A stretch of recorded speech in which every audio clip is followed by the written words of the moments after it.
What's up, guys? I'm Nathan. This is my basement. That's my toolbox. This is Burt Reynolds guarding my toolbox.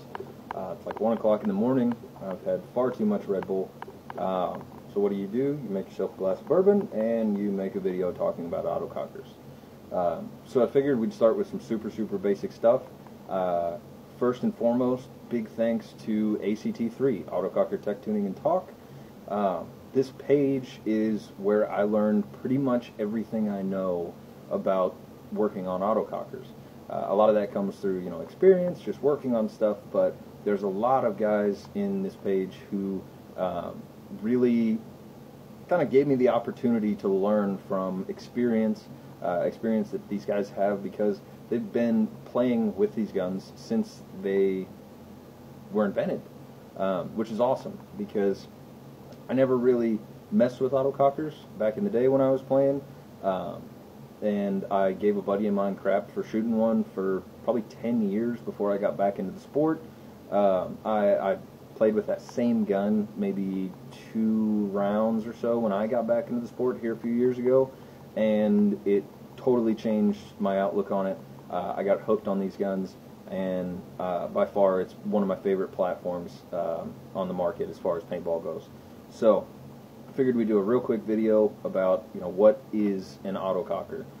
In the past couple years, with the mechanical league coming out and everything, mechanical stuff has gone crazy. There's a lot of really cool stuff on the market, but one of the things that has been really static there is autocockers. They are still a great platform to play with, a great platform to build on. First and foremost, autocockers are one of the very few families of paintball markers out there that you can legitimately custom build from the ground up. You can make it do whatever you want. There's all kinds of crazy stuff you can do with these things, and that's why I love them. They're a lot of fun to play with. They're like Tinker Toys for us really big kids. So let's go over really basically what is an autococker.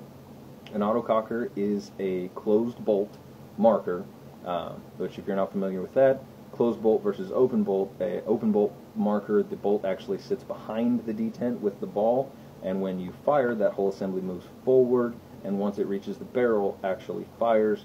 Whereas a closed bolt marker, when you are in the firing position, the bolt has come back, it's dropped a ball down, and then the bolt has moved back forward up into the breech area, and is sitting at rest up by the barrel for its firing point. Okay, so one moves past the detent, one sits behind the detent.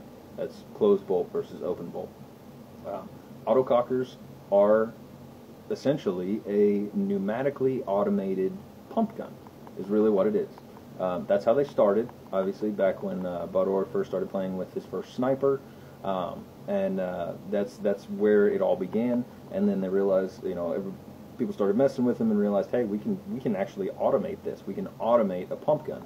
Now, there was a lot of stuff that was done before that, back in the 80s with some of the older technology, PGPs and the Sheridans and stuff like that.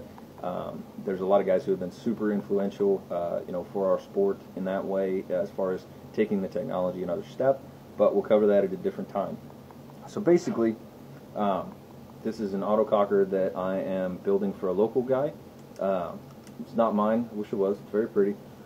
So if we just completely disregard this front end and pretended this was a pump handle up front, okay, if we had a pump handle here, it would be linked to this portion called the pump arm, which is linked into the back block and everything, and as you pushed on that pump handle towards the rear of the marker, this whole assembly would cycle backwards, pull back far enough to cock the marker, and then you would pull the pump handle forward again, and now we're ready to fire. Boom.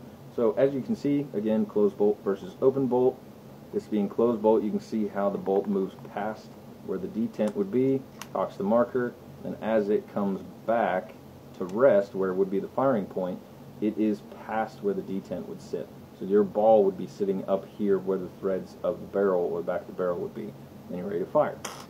So what they did with an autococker is exactly that, automated the cocking mechanism.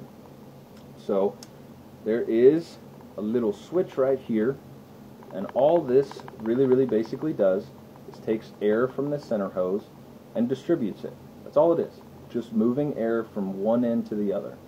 Now that air is pushed into the ram, so it's pushing air either to the front or the back of the ram at one time or another. When it's sitting at rest, it's pushing air towards the back of the ram, which pushes this whole assembly closed, ready to fire. When you cycle that switch, it moves the shaft in here and distributes air to the front of the ram, which would push this whole assembly back, recock the marker, then when you let go, would close this all, and you're ready to fire again. Okay? So, that's really all this is a pneumatically automated pump gun. Now, we'll go into a lot of other stuff later. There's a ton of stuff you can do with these. They're fantastic markers. They're a blast to build. Biggest thing is, you know, I'd love to know what you guys want to know. I'm not saying I know all of it, but I would love to share what little I do know with you guys.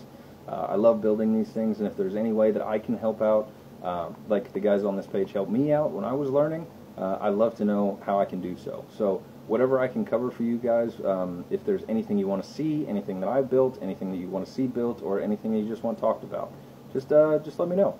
And hopefully you guys don't get tired of me too quick, I guess.